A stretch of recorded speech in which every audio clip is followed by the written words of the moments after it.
নমস্কার বন্ধুরা, আশা করি সকলেই ভালো আছেন, সুস্থ আছেন। আজকে সানডে ফান্ডে, আর সকাল সকাল দেখুন আমি চায়ের ব্যবস্থা করেছি। আমার রান্নার দিদি আমার জন্য চা বানিয়ে দিয়ে দিয়েছে, যেটাকে আমি ফ্রিজ থেকে এটা বের করলাম এইমাত্র। এটাকে আমি গরম করে খেয়ে নেব। এর জন্য আপনাদের দরকার চা, যেটাকে আপনারা মার্কেট থেকে কিনে নিয়ে আসবেন। কাজের রান্নার দিদি থাকলে রান্নার দিদিকে দিয়ে দেবেন। যদি যারা দুধ দিয়ে খেতে চান, দুধ গরম করে চা দিয়ে রান্না দিদি বানিয়ে দেবে। আর যারা লিকার চা খেতে চান উইদাউট মিল্ক, সেটাও খেতে পারেন। কিন্তু আমার জন্য, যেহেতু আমি একা আছি, আমি কাজের দিদিদেরকে মানা করে দিই যে রেগুলারলি আসার দরকার নেই। তো কাজের দিদি বলে, ঠিক আছে দাদা, তোমার জন্য আমি রান্না করে দিয়ে যাব ফ্রিজে, তুমি গরম করে খেয়ে নিও। আর সেই জন্য আমি এখন চা গরম করব। দেখুন, গতকালকে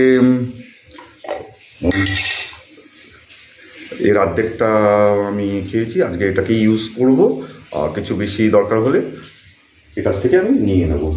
আর আমি কন্টেনার্সগুলো রেখে দিয়েছি, এগুলোতে আইসক্রিম ছিল। এটা দেখুন, ইউজফুল, নট হার্মফুল। অনেকেই মনে করে যে harmful, but it is not so. হাইজেনিকও আছে। আপনি পরিষ্কার পরিচ্ছন্ন থাকলে সব কিছুই ঠিক, you will stay healthy forever. কিন্তু এখানে হচ্ছে কি, কাজের দিদি, রান্নার দিদি যখন বলে যে দাদা আমি তোমার জন্য 2-3 দিনের জন্য রান্না করে দিয়ে যাবো, এদিকে আমার যে বাসন মাজার দিদি থাকে তার একটু অসুবিধা হয়ে যায়। বলে, না দাদা না দাদা, আপনাকে আসতে বলুন, আমি একদিন এসে 3 দিনের বাসন মাজতে ভারী ডিফিকাল্ট। বলে, না তুমি সানডেতে তুমি তো ছুটি নিয়ে নাও। আর আজকে নীল ষষ্ঠী পুজো আছে তোমাদের, ইউ টেক রেস্ট। পুজো দিয়ে উপোস করে তুমি সোমবারেও আসতে হবে না, সোজা গিয়ে মঙ্গলবারে তোমরা দুজন হাজির হবে। বলে, ঠিক আছে চলো এখন গরম করবো। তো কাপটা এখান থেকে বের করে নিই। এটা কফির সাথে আমি পেয়েছিলাম কাপটা। তো এর জন্য আরেকটু মিশিয়ে দিই। এটা কালকে খাওয়া যাবে।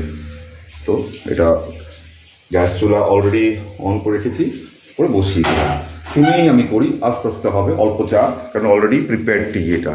এটার জন্য আমাকে হাইতে দেওয়া দরকার নেই, কেননা এতে আমি এলপিজি ফিউলটাও সেভ করতে পারি, ঠিক কি না? সো सजना है मुझे अपने लिए, सजना है मुझे अपने लिए। তো রেখে দিলাম। আর এগুলো হচ্ছে আমার ইউজ করা, যেগুলো আমার